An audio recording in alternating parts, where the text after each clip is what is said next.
But for now, a very brief speech, if I may. So when one first takes office, one imagines a year of engagements, meetings and ceremonies, but what you cannot fully appreciate until living it is the immense pride that comes from representing such a remarkable town and a community such as yourselves. From the first engagement, opening the May dance at Catmas Primary School, to the most recent outing representing Oakham at Buckingham Palace, it's been an absolute honour and a privilege throughout this year. This year has been filled with countless memorable occasions and, above all, opportunities to meet with extraordinary people who make Oakham such a special place to live. One of the most profound aspects of the mayoral year has been attending so many military and commemorative events throughout the county and beyond. These occasions remind us not only of the sacrifice made by previous generations, but also of the continuing importance of remembrance of service and duty in modern life. This year's remembrance commemorations were particularly poignant. Standing together as a community in silent reflection is always moving, but during this 80th anniversary year of VE Day, there were even deeper sense of gratitude and reflection. We were reminded that peace and freedom were very hard won, and that the debt that we owe those who served can never truly be repaid. Among the most moving moments of the year for me personally was laying of the white orchids at Roxby Rail on one of the original steam locomotives Singapore deployed to the Far East during World War II in remembrance of the soldiers of the Forgotten Army. Their courage, endurance and sacrifice too often overlooked in the wider narrative of the Second World War, and it was an honour to pay tribute to them on behalf of the community. Merchant Navy Day also provided an important opportunity to recognise those who served and continue to serve at sea, often in dangerous and demanding circumstances, sustaining our nation through conflict and peacetime alike. Another unforgettable occasion was attending the beating of the retreat at Rutland Castle, accompanied both by the Royal Anglican Corps of Drums and the band of the Brigade of Gurkhas. The spectacle, discipline and tradition on display made for a truly stirring of the evening and served as a reminder of the enduring ceremonial heritage of our armed forces. But it wasn't all military matters. Equally fascinating was attending the biennial justice ceremony at Oakham Castle and witnessing a criminal trial being undertaken within the historic grounds. A ceremony that has continued uninterrupted every 2 years since 1229. It was a powerful reminder of the continuity of justice and civic life in Rutland across many centuries, and of the remarkable heritage that we are fortunate to be part of. Of course, civic life is not all about ceremony and remembrance. It's also about community, enjoyment, and bringing people together. The summer band concerts in Cutsclose Park were once again a tremendous success. Week after week, residents and visitors gathered to enjoy wonderful performances in a relaxed, welcoming and largely dry setting. It has been heartening to see so many people enjoying these events together, and I would like to thank everyone involved in organising and supporting them. I would also like to recognise the tremendous efforts of the UK Town of Culture big team, who have done such outstanding work on the very tightest of deadlines in championing Oakham and Rutland. They have truly been banging the drum from our community, showing the creativity, heritage and spirit that makes this area unique. Regardless of the outcomes, the work has already brought enormous energy and positivity to the town.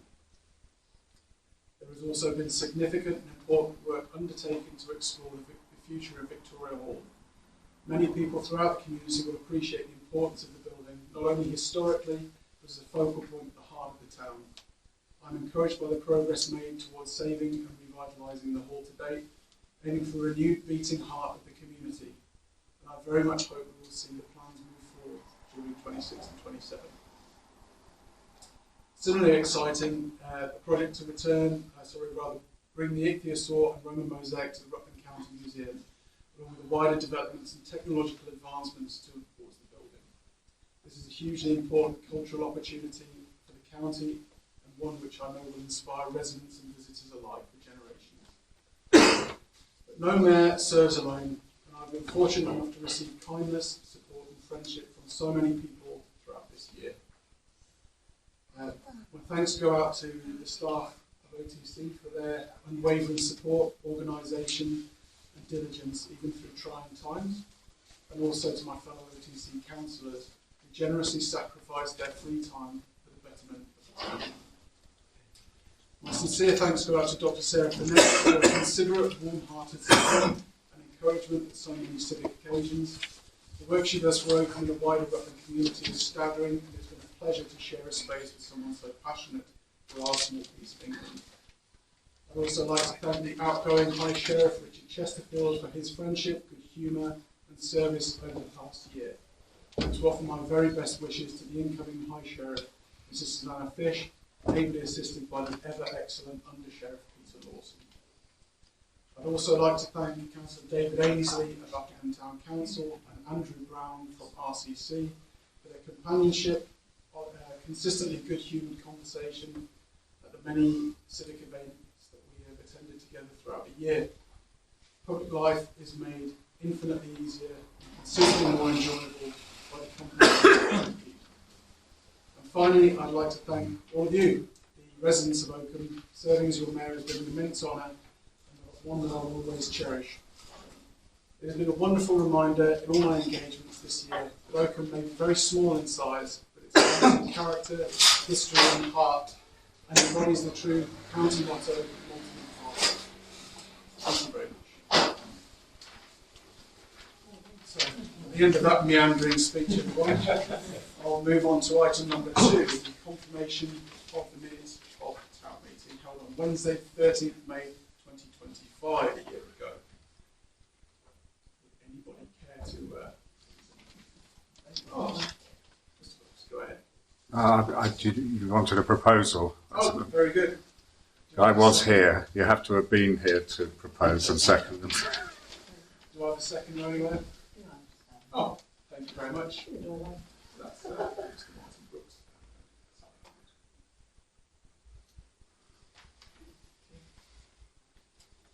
So, a vote for all those of us that might have been here in favour. There we are. Very well, on to what you're all here for then. Item number 3, to consider issues raised by those attending relating to the town of Oakham. Fire away, team. Who's first? Mr. Chairman, I hope you enjoyed your year in office. It's obviously been a very demanding one for you. Thank you. I'm Adrian Wilkinson. I'm the chairman of Oakham Bowling Club, and I'm here to represent the views of the members of our club. This was the meeting of the Oakham Town Council on the 29th of April, but it was agreed that a feasibility and a redevelopment strategy for Oakham sports facilities. May I say, please, from the outset, that we, as a club, were very disappointed that we were not given advance notice of the council's intention to change the landscape of the council at the Vale in Oakham. Given that we had held the lease for many years, one might have thought, out of courtesy, that the club had been informed of the council's intentions. Mr. Chairman and fellow councillors, it might be useful for your consideration to understand the very proud history of our club. The club was formed in 1910, which is 116 years on. It's the most friendly club. We have a membership of over 100 members. We have open days every year, and this coming Saturday we offer a facility game which has been well advertised amongst the town. We always recruit new members on that day. We encourage all genders and age groups alike, although the majority of our members are of the older generation of the town. It is beneficial for both physical and mental health, friendship, and combats loneliness. The summer season is extremely busy, with fixtures involving teams from Leicester, Shire, and Rutland. Throughout the year, we are visited by many hundreds of bowlers and friends from the counties of Rutland, Leicestershire, Lincolnshire, and beyond. In previous years, fixtures have been arranged with touring sides from within the UK, including prestigious matches against Bowls England, other counties such as Buckinghamshire, Leicestershire, Devon and Norfolk, and also a visit from the Scottish touring team. These matches are based on the reputation of our club. Next year we've arranged with a team from Disability Balls England and are greatly looking forward to their visit. We have adapted our bowling green to establish disabled people to participate in our sport, and we are very proud to have a member who is a Disability Balls England international player, and he is a very active player within our club. Some of our matches are also arranged specifically to raise funds for various locations within the charities within the area. EMX, Air Ambulance and our foundation, for which we have attained a highly favourable reputation. Other social events are held throughout the year for members, family and friends. From the points highlighted, you can see how much this benefits the local community and especially the town of Oakham. The clubhouse is maintained to a very high standard by our own members. In recent times we have laid a new floor, installed a new boiler and fitted new blinds. These improvements have cost in the region of £20,000 and all paid for by our club at no cost to the council. A recent survey conducted by the council in 2025 confirmed that the club is well maintained and the council were impressed by the findings. We maintain the green to a high standard, covering all costs in the region of £3,000 per annum. And last year, we purchased new machinery in excess of £10,000. The location of the green and its facilities are admired by all who visit the club and are the envy of many teams. We remain an independent club and are totally committed to doing so. We ask what considerations were given to such an important matter. May I say, following a publication by the local Democracy Reporter last Friday, that this proposed project appears to be driven by just 2 members of your councillors, one of whom acted as a deputy chairman when the decision was made. Further, and not surprisingly, he had casting vote when the town council were undecided in their decision. It really begs the question, is it really right that a minority of councillors can determine what is best for the people of Oakham? It is noted that at the extraordinary meeting, 2 councillors voted in favour of the item under consideration, 2 abstained and 1 voted against. May we respectfully appeal to those councillors who abstained to seriously consider their future options on such an important matter and register any future vote for the benefit of the townspeople of Oakham. Further questions do require answers. As a feasibility study gone out to tender, do you agree that we have an agreement on the Town Council meeting held on the 13th of February 2019 to extend our lease to 2038?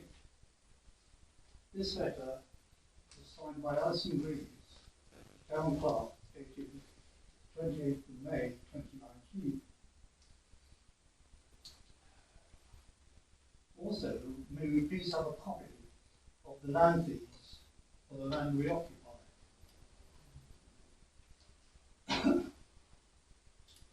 Another consideration, way back in 2005, was that the land was potentially a floodplain and therefore unsuitable for housing. If the council remove us from the ground, are they going to relocate us to provide first-class facilities that we now have? We want to remain an independent club, and one that is always available to members of the public to vote as they so wish. I appreciate, Mr. Chairman, that you may not be in possession of all the answers tonight.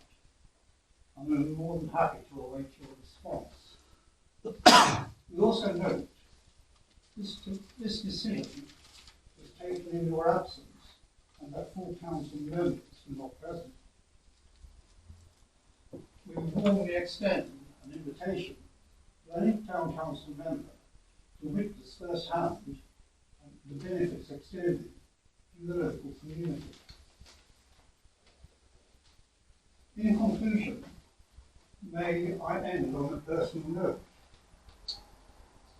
I was a former playing member of the Oakham Cricket Club for over 12 years and a founder member, playing member of Oakham United Football Club in the early 60s.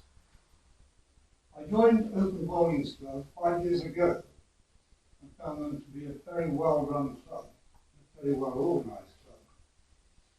They are most welcoming, supportive, and I can honestly say, from all my sporting experience, which is quite considerable, that Oakham Bowling Club has proved to be one of the best.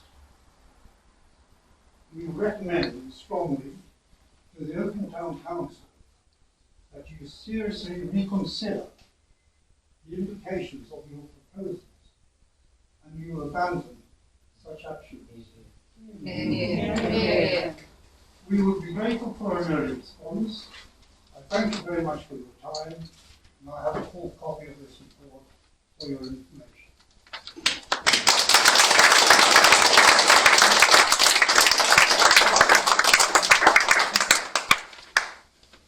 Thank you very much, sir, for your deputation.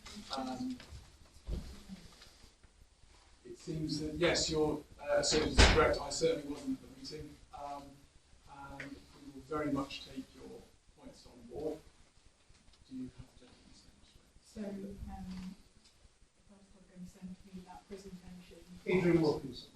Yes, and I will have that in minutes before. So we'll certainly, I think, consider your deputation there. Clearly heartfelt and well supported in the room there. And come back to you at our earliest possibility, if that's all right. I'm most grateful. There's a copy of the report. Oh, thank you. Thank you. I think certainly a bit of conversation and collaboration and moving forward might well be in order. Thank you very much. There was a hand at the back there. Sorry, yes, so it's Councillor Ainsley, Go ahead, sir. deputy at that meeting. So, I just wanted to thank you very much indeed, Chair.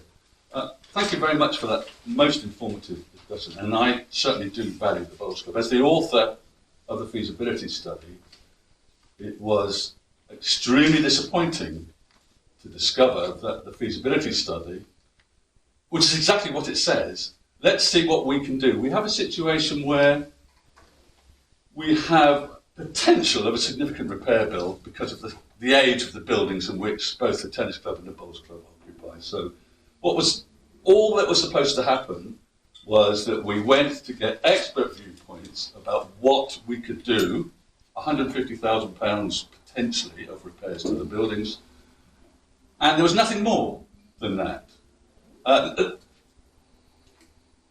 I'm sorry, this has actually come from the surveys that we conducted earlier in the year, so I'm not making these figures up. So really what I'm trying to say is there's an awful lot of conjecture about what we intend to do. There is no intention. This is simply a feasibility study. Nothing more, nothing less. And there has been miscommunication about the intent of the council. And I just want to put that record straight, which is why I'm on my hind legs now. Can I ask? Yes, please. So if there's no intention, why am I paying to put towards this feasibility with no intention? I mean, it seems ridiculous, in my opinion. If there's no intention, then there's no need for a feasibility study. I can answer that question. Simply, the reports that we got in, I think we actually received them about September last year, from the survey reports, indicated that in order to bring the facilities up to today's standards, and for some of the buildings, the Bowls Club, as it happens, was, as correctly stated, was met with glowing report from the surveyor who did the initial study. But there is a potential for a significant amount of money to be spent on the upkeep of those old buildings. So, what do we do? Do we refurbish those buildings? Do we build new buildings? Definitely. 100%. Well, yeah, yes. Well, I'm not empowered. I don't have the information. I have a simple, very simple way of looking at things. What I do is I use something I used to use when I was in the Air Force, which is great, which is gather, review, assess, decide, evaluate. We're in the gather. We're gathering information, pulling it together. That information will come back to council. It will be in the public domain, and then we will then have a consultation and a vote. So I work in the medical industry, and the only reason that you do a feasibility study is to see whether you can get it through. In my opinion, that's what I work for. Feasibility studies are there to push through what you aim to do with it. So that would be my first thing. My other thing that I take from the medical industry, and I don't want to say that all elderly people play bowls, but a lot of my clients play with the bowls company, the bowls team. And I think it's atrocious that a council would even consider taking that fitness level, social aspect away from that ageing population. I think it's disgraceful. I fully support exactly what you're saying. There's no intention. Sorry, this is very. It's what do we do now? Study. That's what it is. Nothing. Ladies and gents, sorry, I'm just going to interject here because we need to keep a little bit of order. I'm going to ask for hands to be held up. I'll introduce, obviously, point to ask you for your deputation. If you could kindly state loudly and clearly for the deputy clerk here, sorry, the assistant clerk, if your name, please, when you stand up. So I think you, sir, have your hand up first. Thank you. I'm Justin Perry. I was very interested because I live on the other side of the Bowls Club, so I will be heavily affected if the Bowls Club is no longer there and I've got a house on the site instead. In response to what you said you're the author of the feasibility study. I thought that only agreed last month to... No, I crafted it. No, let's not say crafted. Let's say I pulled it together and pulled the facts together to actually undertake a what can we do about the situation where we have... So you're the author of the proposal to have a feasibility study? Yes. Right. And the feasibility study, actually. Yes, the author of the proposal to have a feasibility study. Yes, you're quite right. Because if you're the author of the feasibility study... then I'm not the author of the study that's come back now. But I don't understand how we go from this, and obviously I don't know the history of this because I've only become interested since it's literally in my backyard. How do you go from conducting a feasibility or an analysis of what to do with some existing buildings, which is I understand the council not responsible for anyway, to wondering whether you might knock them down, remove the facilities and build a house? I'm sorry. I'm not sure how you get from the one to the other. We didn't. The actual report that I wrote simply said that we engage experts to come back to us and see what our options were. The other information that you've received, I believe, is conjecture.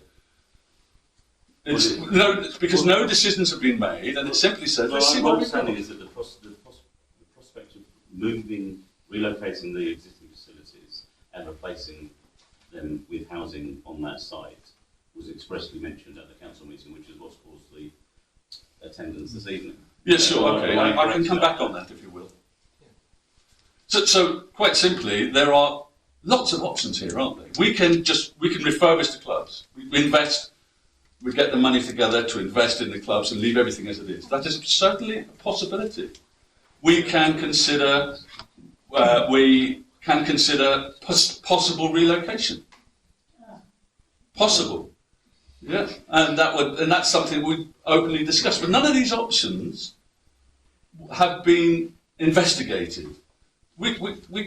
I'm a firm believer in gathering the information together at the first instance, so that we can make proper weighted discussions. Unfortunately, the exempt paper and the discussions that were held in exempt session were publicised, and unfortunately there was a slant which did not reflect the intention of the vote at the meeting. I'm going to stop Okay. now because other people want to So- speak. I might Sure, okay. okay. Gentleman in the middle with the spectacles. Yep, Ben Callahan. I've Sorry, got a few questions. One, I'd like to know what the cost of a feasibility study is, because that's fundamental to because we're paying for it. Two, I'd like to know why you waited until the chairman was away until you had to have this very, very important meeting, which affects so many hundreds of people, not just the local residents, but all the people who are involved in the tennis club and the bowls club. And it smacks of some self-interest here. It really does. I'm sorry if that's insulting, but that's what it feels like. The fact that you're saying you're the author of the feasibility study, which now turns out not to be true, it just sounds really very woolly, and I've got no faith from what I've heard so far in the judgments being made by this council. It's appalling, absolutely appalling. The gentleman immediately to your right, sir, I think is next up. Yeah, very smart living Bowling Green Close. I too would like to know what the cost of this feasibility study will be. Surely that could be used for appropriate purposes. Yeah. Sounds like a plan. We've got a gentleman in front here. My name's Peter Hanley, and I'm helping my friend here who lives in Bowling Green Close. Yes, sorry, I don't know Councillor Ainsley's first name, but as an ex-submariner, communication, particularly with the RAF, is very, very important. And it strikes me, thanks to Martin Brooks, who gave me some information, we had a quick email exchange, I've only just seen the paper that was put through the door. My original question was, having heard about phase one, can you show me the whole project? Because one bit of a phase of a project, I don't know what I'm dealing with. Apparently that's going to be minuted tomorrow. I've looked at the draft minutes, which are a blank. So that's a shame I'm not going to have any information for tonight. So what's this meeting? What's the purpose of it? Listening to what's going on, it seems to me that we need to see the original brief that triggered off this feasibility study or whatever it is. The documents need to be public. People need to understand what on earth is going on, what the intention is. If there is no intention, as Councillor Ainley says, let's have it clear. If we could have that, Mr. Chairman, very, very clear, because everybody is upset. The bowling club, quite right now, I'm a croquet player, but I had a quick look at the law and it looks fantastic. And I couldn't imagine where they would get relocated. They're right in the middle of the town. People would have built up decades of relationships and travel routes to throw that all up in the air seems absolutely crap, without a solid, good reason, which goes for a proper cost-benefit argument. So lots of things can be easily sorted. If there is no intention, please tell the town, where Oakham Town Council is what I would ask as soon as possible. Please. What I can absolutely say, again in my own capacity, very much unilateral at the moment up here, I would suggest that there's clearly such strength of feeling here that we will have a very robust public consultation phase to discuss this at length and gather a great array of viewpoints. It feels very much like there's a groundswell in one direction, and certainly the objective of this council is not to misrepresent the wishes of its voting populace. So absolutely, I think it's appropriate that we engage with all interested parties throughout any further dealings on this. Sorry, as a follow-up. As a follow-up, could we have the information accessible? I'm very grateful to Martin Brooks. But when I look where it comes off a blogspot, which to me is private communication. I'm not aware of it being a website for Oakham Town Council. It seems to be something called Local Democratic Report. It seems a bit difficult to get at the information of the Town Council business. There is our webpage. If you search for Oakham Town Council, it will bring up. You can see all the minutes of the meetings and how everything is voted. And this material will be there. This material will be there as will the recording. reinforce that is, well, we obviously come, most people in this room come to this late on the basis that a decision has been made to proceed with phase one of something that we have no idea what is phase one of. But now I've learned for the first time, as far as September last year, people were undertaking studies which have ended up where we are now. I have no idea what they've done, and I agree with this chat. We need to go right back to first principles to understand what caused the initial studies to be undertaken, what the terms of reference of those studies were, and how they somehow morphed from how do we fix the facilities to how do we knock them down, throw them, put them somewhere else, and build a housing estate. So to partially answer your first element of the question, essentially the dilapidation study as it was back in 2019. 2020. Sorry. 25. Sorry. Did you say the dilapidation things in 2019? The last condition assessment, I won't say dilapidation, the last condition assessment was done. That's 7 years ago. No, it was done 2025. Right. Was essentially part of good husbandry to ensure that the assets that we have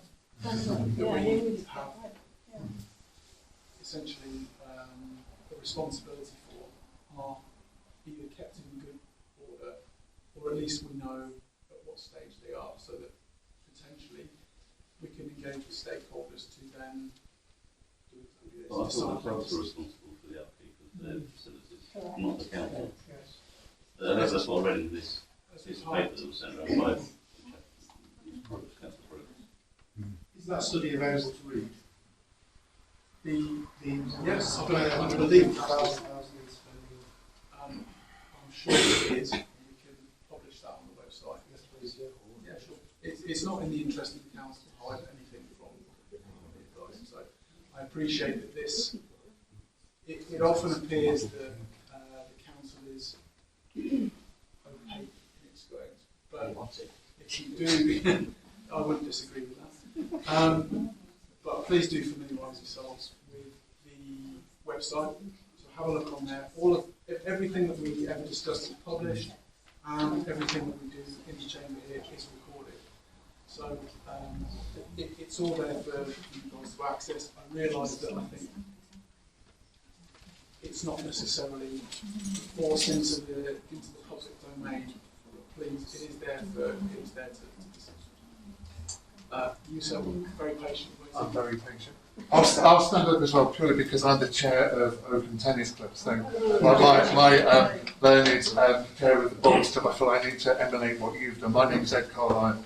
I didn't prepare a speech, but I will certainly ride on your coattails. But there's a number of things that I think are very important that we share.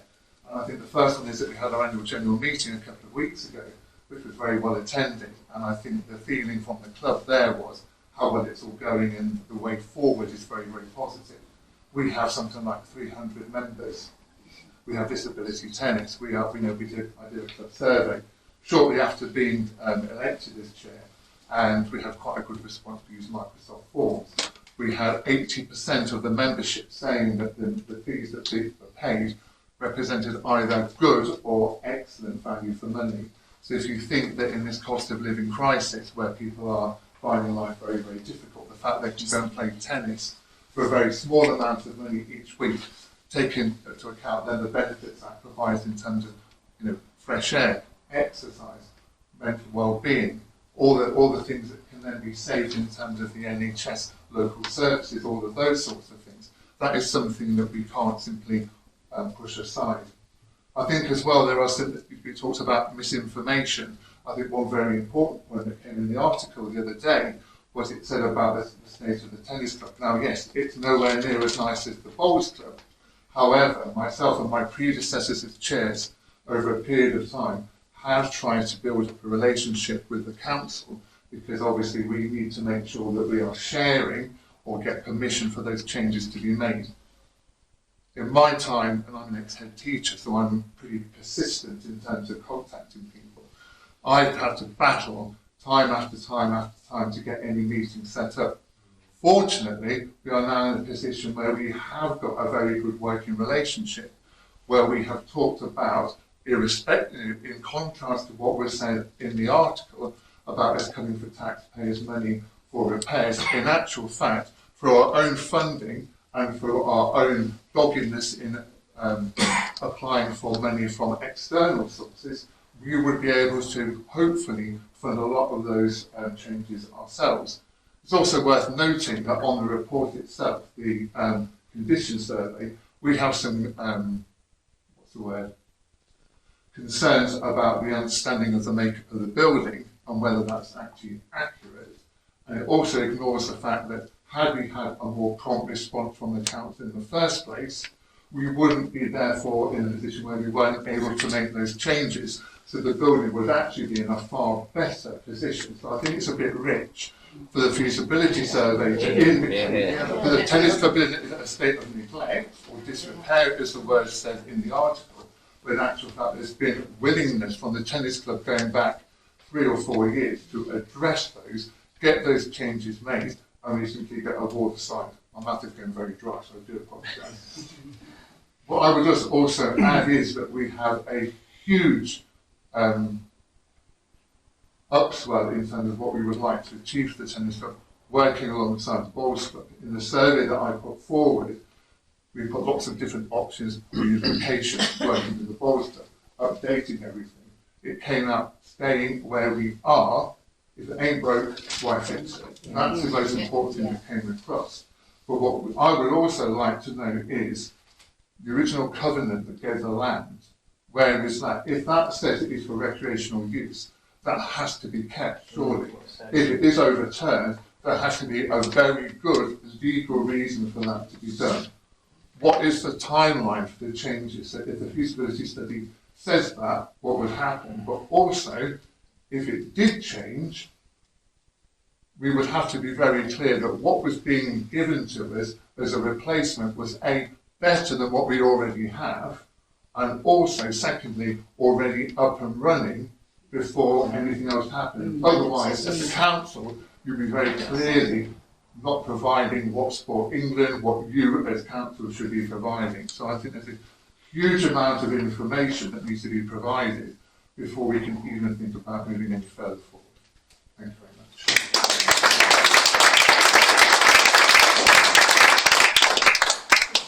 Just to come briefly back on that, at the risk of repeating myself, I don't think it's in the council's interest to be curtailing any sporting activities. I certainly don't think that was the intention of any paper that was put forward.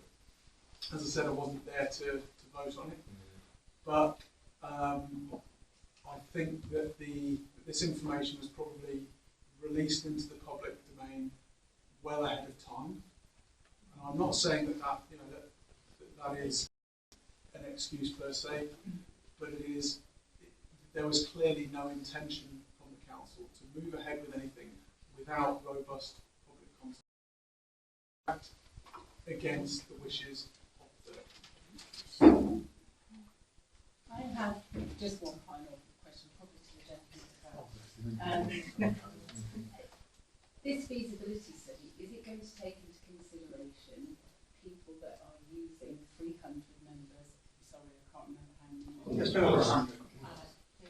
500 people that are using these facilities, and as you said, the impact, the knock-on impact this has for Rutland, the mental well-being. I am astonished that there's a feasibility going ahead. I'm absolutely blown away. And is that actually being assessed, or is it just houses? I'm going to defer to Councillor Ainsley, who looks like he wants to answer that directly. Yeah, I just want to make a small correction to what I said earlier. I misspoke. Nothing has been predetermined. I think that's important to note. That the feasibility study is open, and we're going to get advice, and nothing is predetermined. As regards the value of the two clubs, they're immeasurable. Okay. And there is no predetermination about what to do. However, when faced with a large potential bill for refurbishment, it makes absolute sense to gather the information together, have the public consultations, and determine what we can do. So nothing has been predetermined. I want to stress that absolutely. How much is this feasibility study costing? It's. Am I at liberty to say? It is in the It's minutes. actually- Right, the feasibility study. We haven't yet approached a series of contractors or a contractor. We've set aside a budget, and the majority of that budget is coming from the is it community infrastructure levy? Is it, or is it UKSPF? I can't remember. What figure are we talking? Oh, sorry. Well, I'm coming to that. I will answer the question. 40,000. No, 20 to 40. we have set aside a budget of £10,000 from the Just hear me out, and then you'll get your answer. UKSPF, which is the UK Special Provident Fund, which is not a burden on taxpayers. That's something that comes down from central government and is organised by RCC. And we're taking £15,000 from our reserves to conduct the feasibility study, and that is a total of that's the budget. We haven't yet gone out to look for tenders. But I'm still confused. And I know that you're obviously a very intelligent man and you strategize all of this out. If there is no intention, what is the point? Why would I can only repeat myself. The point was simply that we're faced with a potentially. So why wouldn't we, as Rutlanders, why wouldn't we value people's health, well-being, and community spirit that these places hold within Rutland to actually fundraise taxpayers' money? I'm sure you could go around most of the houses in Rutland and said, would you want to give money towards the tennis club, the cricket club, the bowls club, because of all of these wonderful benefits to our community? And everybody would say yes. Yet you have the biggest amount of people in this room that is fighting the feasibility study that has no intention. It's ludicrous. No, can I just very quickly, and then I'll sit down. Quite simply, yes, of course. The value to the community, the value for health, all the things that you've mentioned are extremely important and are part of the feasibility, isn't it? Of saying, what can we do? We have a big bill, or potentially a large bill. Do we sit and wait for that to materialise and then, I don't know what we do. If we go forward, consult, recognise the benefits of the clubs that as they already exist, the decision, because there's no predetermination here, the decision could easily be, we will get some money together to refurbish the buildings as they currently are and leave everything alone. That's absolutely, because there is no predetermination. Sorry, I know I'm going to sit down. Who is the big bill from? The bowling club? Have they given you a big bill? This has all stemmed from the surveyor's report that came to us in September, I think, when they finally arrived. Wasn't that right? That's the big bill. Wait patiently. Yeah, Dave Bradley. So I'm a member of the tennis club and I live opposite the bowling club. So I'm somewhat well versed in both clubs, and I see the bowling club is immaculate. The tennis club is well attended. So both are clearly of benefit to the town. You keep going on about this potential large bill. It seems to me that the council have been somewhat neglectful in their dealings with both clubs. We've heard from the tennis club chairman that they've struggled to get meetings with you regarding maintenance, ongoing repairs. So you keep going on about this large figure. I think you mentioned earlier £150,000. Well, that clearly is nonsense, because if you've engaged with the clubs over the years and months preceding, I think you'd realise that figure is a lot less. Those figures come straight from the surveyor's report, that's all I can say. But they're only a recommendation, they're not actually taken into account. And you've just said... You're basing a feasibility study on a recommendation that may not even be correct. You've just said those figures are fairly recent. But we have literally just heard that you've not engaged with the club. I think that So if the two parties actually did discuss, that figure that your consultants came up with would be ridiculous. Surveyors. I certainly have a feeling that post this meeting that there will likely be a robust conversation with both parties to discuss this further. Clearly there's been a misinterpretation of the views of the council which by no means are to remove the service from the public. So I think that the terms of conversation need to be defined, and certainly I'll be approaching the clerk in the office to perhaps pull together a more collaborative conversation with both parties so that there is no misinterpretation of anything. I'm still hung up on what we're doing with feasibility study. Can I just take a question? Sorry. Yes, please. Thank you. Paul Morant. Sorry, can you repeat that? Paul Morant. I've got a number of questions I want to raise, but I want to throw some answers out first. On your website, the feasibility study is going to cost at least £40,000. In the minutes from the meeting held on the 29th of April. I don't think Councillor Ainsley is aware that confidential minutes have been published on our website. That's the way I went public, because the clubs have been notified and the minutes were published, and I have not divulged anything about phase 2. So when he says people are being misled and information has been given out, I get fed up with being told every time that people are being misled. I told the community that this council made a decision for a feasibility study, nothing else. And the comment about the housing came from Councillor Ainsley, and that's probably the only breach. Can I just finish? No, you may not. This gentleman's making a deputation. You may wait your turn, sir. Thank you. I'm sorry, but I just, No, that'll do. but I keep hearing that, and it just annoys me. The report that was done by the surveyor on the Bowls Club identified three areas that needed attention over the next 30 years. Not immediately, 30 years. Brilliant. One was the roof. It's a felt roof, and we all know felt roofing doesn't last indefinitely.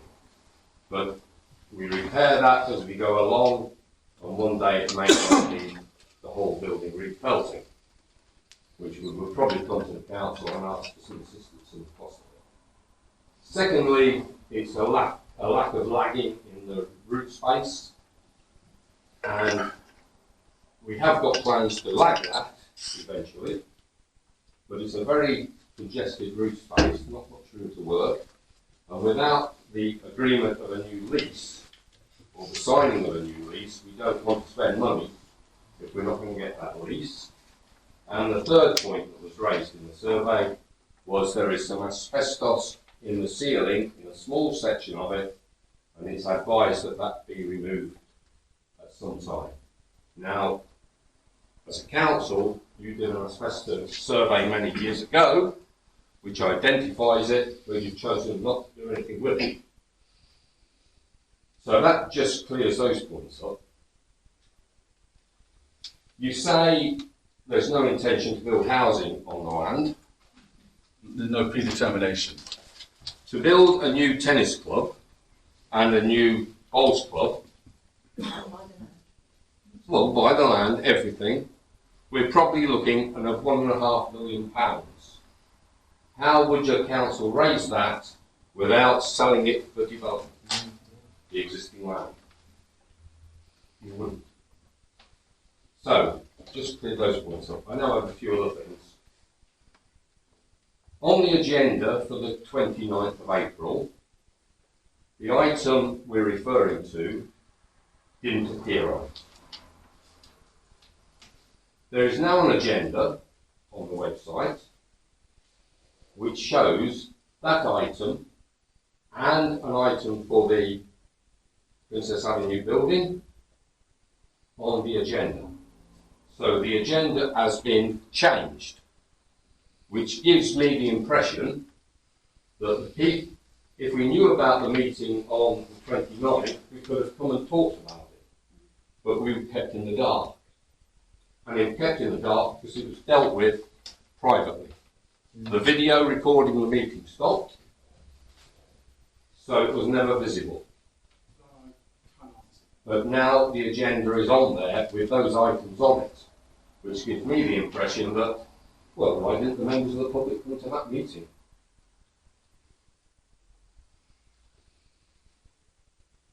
That's that bit sorted.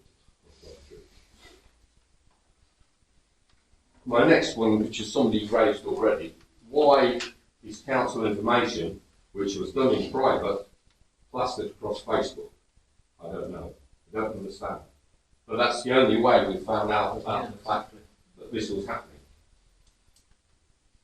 Now I'd like to go to, I just cannot believe that you're going to relocate a bowls club, which would cost £30,000, £40,000 to put right.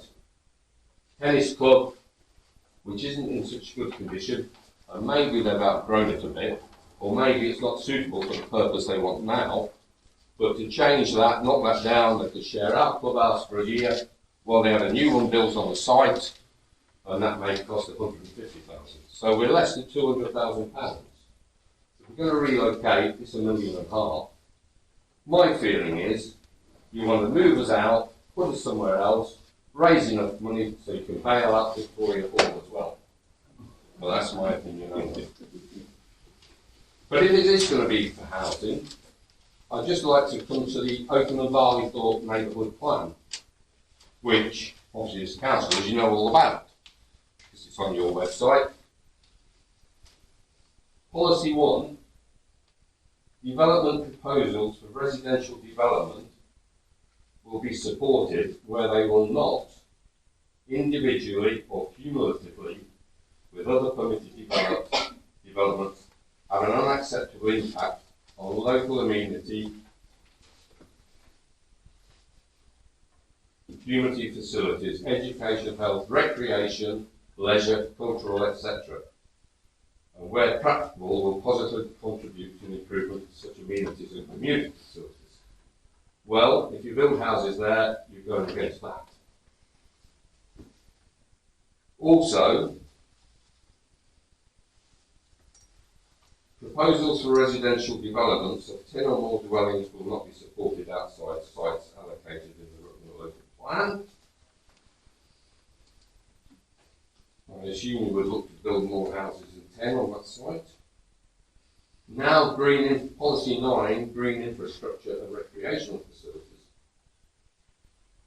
Development proposals that will result in an unacceptable impact on the purpose or function of existing green infrastructure and outdoor or indoor sport, recreation and gathering facilities will not be supported unless they demonstrate there is no longer a need for the existing infrastructure or facility, which it appears there is obviously a big need for it, and or that the site is no longer appropriate or viable for such use.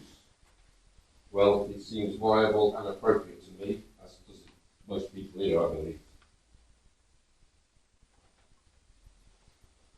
Or demonstrate the implementation of solutions intended to reinstate green infrastructure and facilities, purpose or function, to the previous quality and connectivity elsewhere in the site or in its close proximity. So again, if you choose to build houses there or sell the land for development, it would go against the Oakham and Barleythorpe neighbourhood plan.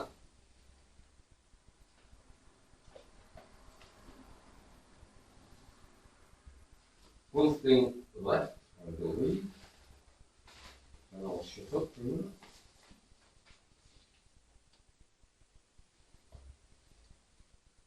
As a former county and now an active local town councillor, Councillor Ainsley cannot guarantee to make everyone happy, but will always act in the best interests of the residents of Oakham and his ward. That's your bio on the council website. I recognise it, so thank you. Well, I don't think. Well, I think probably to start with, you're not making anybody happy, and I don't think it's in the best interest of the residents of Oakham.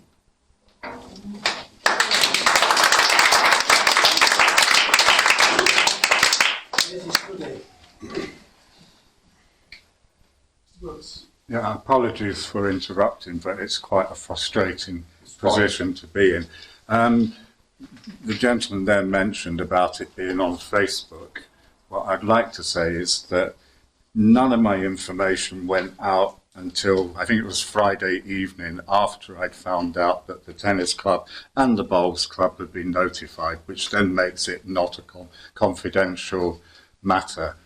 I made it very clear when I spoke to residents, and this is what I hate. Everything I say gets put across as if I'm giving misinformation. I have not given residents any misinformation.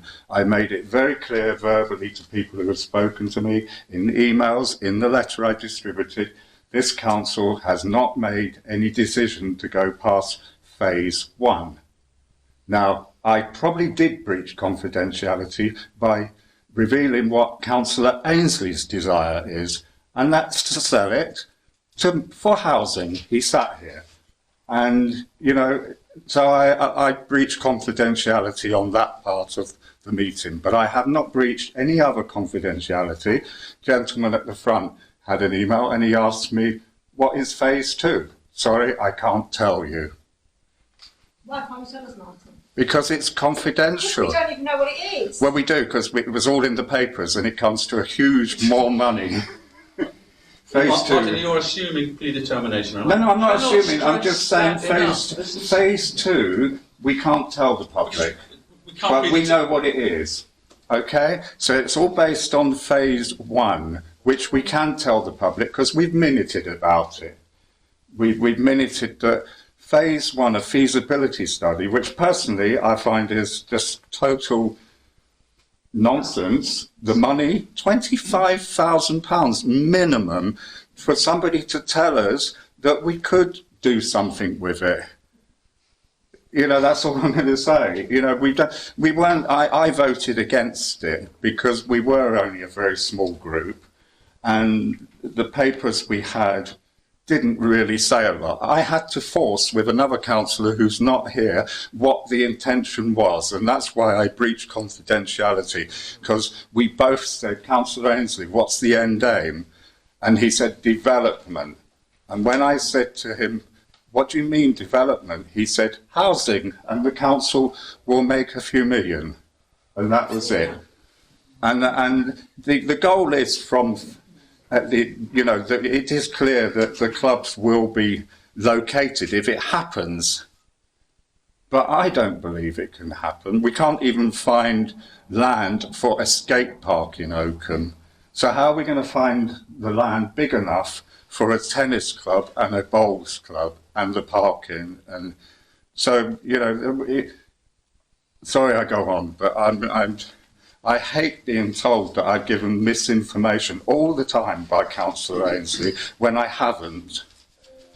Everything I've given has been based on what is on our website minutes, and that is it. And I've made it very clear that this council has not voted to go past that. I'm quite flabbergasted that the 2 members supported it on the basis that we're going to spend 25,000 at least, when we don't even have a quote. Our standing orders say we should go out to tender, and we haven't done that. And it's just, it's a muddle, sorry. I will shut up. Mr. Chairman, it's clear that this has been an appalling process. There's been lack of democracy, I believe, in this whole thing. I think that there has been a vast overstepping of authority. I'm absolutely appalled at the fact that this was all left until you weren't here, given how important it was for the vote to take place. I might be wrong, but I sense disquiet and dissatisfaction in you in this whole thing. And given that, I think the councillors involved need to take a long, hard look at themselves. I think Councillor Ainsley should look to resign. I really do. I think he's behaved appallingly in this whole thing, and I don't think he should stand as a councillor in this town, because he's let us down and he's let the town down. That's how I feel. Yeah, morning. As an former to remind you of what. Ben Calvin. Thank you As a former accountant, And your name, sir? Munir Haq. As a former accountant, one of the things that really appalls me, I hear that the worry is about a cost of £140,000, and to actually consider spending 25,000 or 40,000 in order to study how to solve a £140,000 problem is absolutely bizarre. Yeah. That's the first point I'd like to make. The second point is how you do a feasibility study. In my experience, you first decide what is the problem you want to solve, and having decided that, the feasibility study examines alternatives on how to solve that problem. I don't know what the problem is that we were supposed to solve by doing this feasibility study. Was it to release land for housing, or was it to help the bowls club and the tennis club to rebuild their buildings? You know, the two are so entirely different that it makes absolutely no sense at all. So I've only come here to find out how on earth this town can sort out problems like that.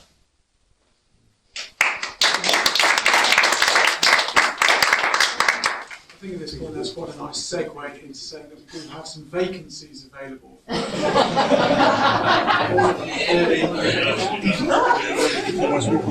Clearly very, very motivated people.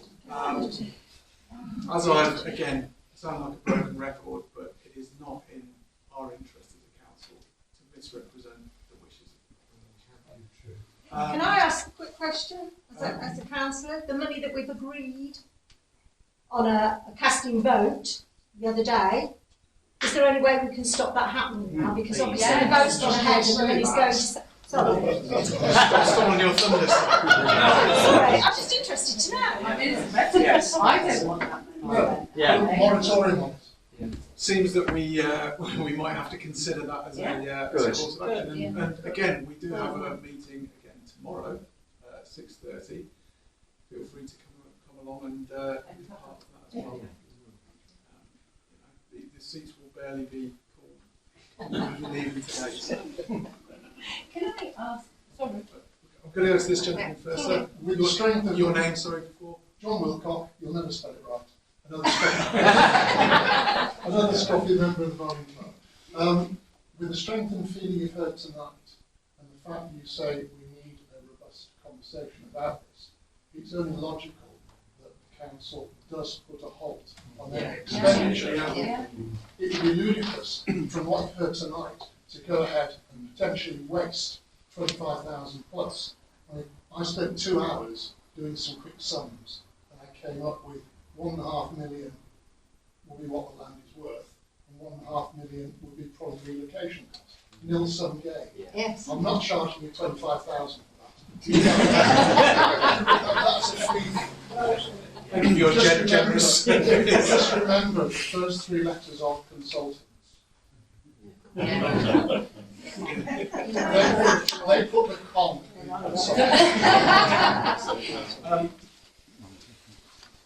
Presently, because the next meeting is in a very short period of time, I'm not entirely sure that our rules permit this to be raised immediately, but certainly I think perhaps an extraordinary meeting might be in order.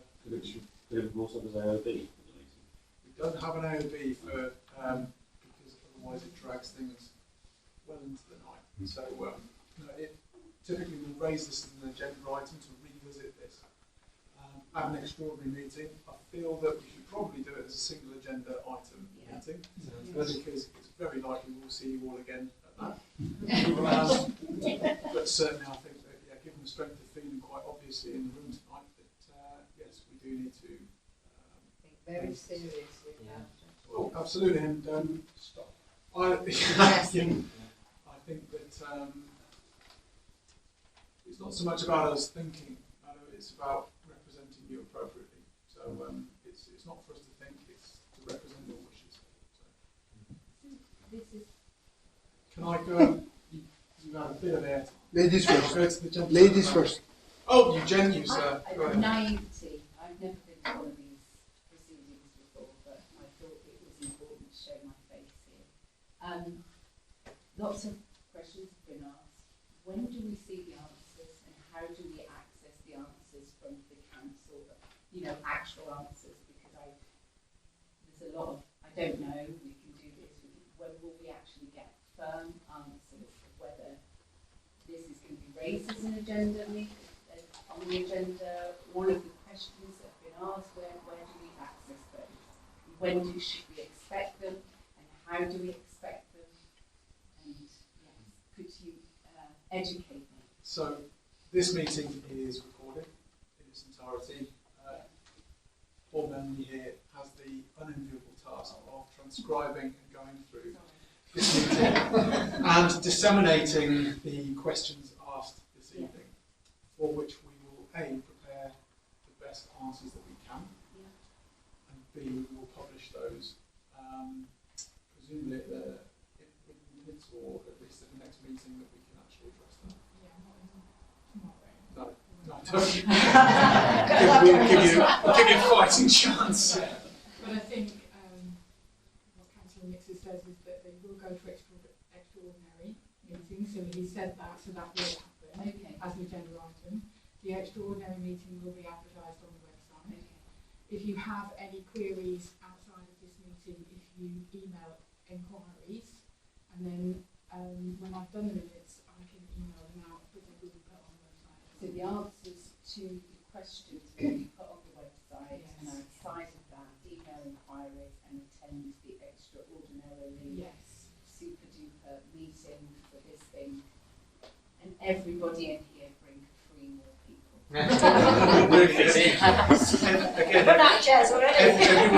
Everyone is absolutely welcome. Obviously, we do have a bit of a space constraint here, but no, I absolutely support that. I think that if there is a tennis club, because they've got loads of space.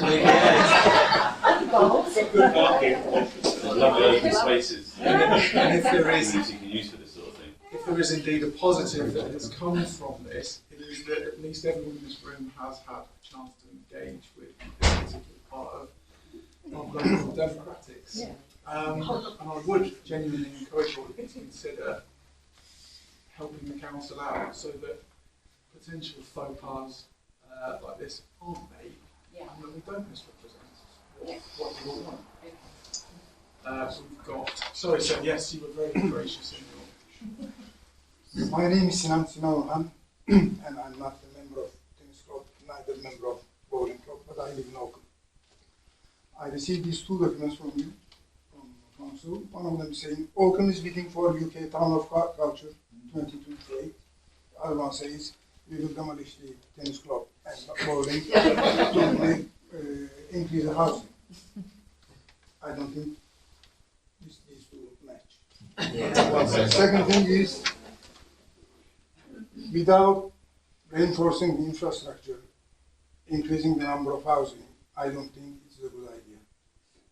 We have to improve your schools, parking places, etc. first, before increasing the number of housing. I have a friend living in Oakham, and he says to Great Casterton because there is no place in schools in Oakham. I would certainly be one of the first to yes, I do think that Oakham has grown quite considerably in, well, certainly in my lifetime. I've been here for 39 years. And yes, I think that we could benefit from some more infrastructure. If any of you leave today's meeting with any creative thoughts on how we as a community can raise funds outside of the usual channels that a town council can operate within, please feel free to submit those and we will look to support them. It's what we're here for. Madam. Can I, Judy, can I raise a totally different question now? Because I think we've covered totally. In your introduction in the minutes from last year, you talked about the ichthyosaur coming to Oakham. This morning, the council have decided not to go ahead with the acquisition of the cabinet of the council, council not going ahead with the ichthyosaur coming to Oakham. Can the town do something to avoid that happening, to make it, because I think it's the most important thing for Rutland and for Oakham to have that sort of thing here. I have a vested interest in that. I'm the secretary of the Friends of the Museum, so Just as a question, if anybody has any thoughts about how we can progress the fact of the PSL staying in Rutland in some way. Yes, thank you. And you've quite nicely highlighted that my speech was written last night, not this morning. So thank you ever so much. I would assume it's going to be down to a pounds and pence kind of exercise. So I think so. my argument would be absolutely, let's do it. But as a community, not just the body of the 8 or so councillors that sit here, yes, let's work together as friends of the museum. Please come to us with an idea that we can broadcast far and wide so that we can start fundraising to do these sorts of things. Right. Absolutely. Thank you. You've got 40,000 saved from the What I was going to say. Go ahead. I'm sorry, I was going to say exactly that. Let's use the feasibility money on the exit side. And 2 million. I'll go to Mr. Brooks, who's had his hand there. Yeah, just one last thing on the Vale, I think that's what we call it because the main road is the Vale. Some people won't be aware. Councillor Ainsley said that we set a budget. We didn't set a budget. The minutes say quite clearly that they agreed to spend that money. I don't believe that due process has been followed. We haven't tendered, and I can't give the other figure because that hasn't been published. But reading it, it says 25,000 up to for the feasibility study. So on the 20th, we have an internal audit. And one of my aims is that we're going to ask the internal auditor if due process was actually carried out and whether that vote that the councillors took is actually legal. Because if it is a budget, it's not what the minutes are saying. The minutes very clearly say, the draft minutes, that we've agreed to spend £25,000 on phase 1. But carefully reading all the documentation, it suggests to me that it might cost more phase 1. So that's what I want the auditor to look at, because an auditor doesn't just look at the money, it looks at our processes. And the other thing is that we have a standing order that says if the money to be spent is above so much, we have to go out to tender. Now, I have done some research, and as Mr. Ainsley told us, this is a very specialist field, a consultant, and we could bypass that, but I don't believe we can, because I Googled 3 companies who could do the same work within about 10 seconds on, well, probably less than that, on Google. So that's what I want to bring up with which I will bring up with so there might be some change, because if we haven't followed the correct process, then we need to revisit it. Because we don't have a tender. They've agreed to spend money on something that we don't even, you've heard it tonight, we haven't got a quotation, should I say. And then I'll shut up. It's certainly something that we will revisit again, and you're obviously in your capacity as councillor, you're more than welcome to talk to the internal auditor at the due time. Yeah. But through the extraordinary meeting, I think we're very much going to backtrack and have a look at. Yeah, you would have to revoke standing orders, because we have a standing order that says that we can't revisit something within 6 months, but you have the powers to revoke that. Yeah. Sorry, it keeps revolving back to the same thing. There's talk of the feasibility study. The check this fact said it perfectly. The feasibility study is to determine whether or not a proposed plan of action is viable. But you want to spend £25,000 of our money on a study into a proposal that none of us are allowed to know about. That is just not acceptable. You cannot spend our money pursuing something that you know what it is, but we don't know what it is. And it very much seems that is absolutely not going to happen. Yes, Good. Well, we don't, even as councillors, we don't know what phase 3 is. That was the issue why I didn't vote. Thank you. I'm Councillor John Harris, and he moved into the town a couple of years ago, and I was delighted to be invited and was co-opted onto the council. It's extremely enjoyable, extremely frustrating at times, and I heard a lot of eloquent people here this evening. Now, if you have a few hours to spare, we only meet once a month for 2 hours. We do get a lot of emails in the intervening months, but I encourage you, come along tomorrow and see what it's about. You can come as guests, sit at the back, you don't have to participate. If you think you can make a contribution, please put yourselves forward. That's a good thing. Thank you. I'd just like to thank the council for the music they're providing this summer. It is most appreciated. Thank you. One thing I a couple of years ago, you never have a collection. Yeah. You have a charity, presumably. No, we've not had one this year. Well, you should have a charity and collect every week or. Yeah. Thank you for the recommendation. Any more for any more? No.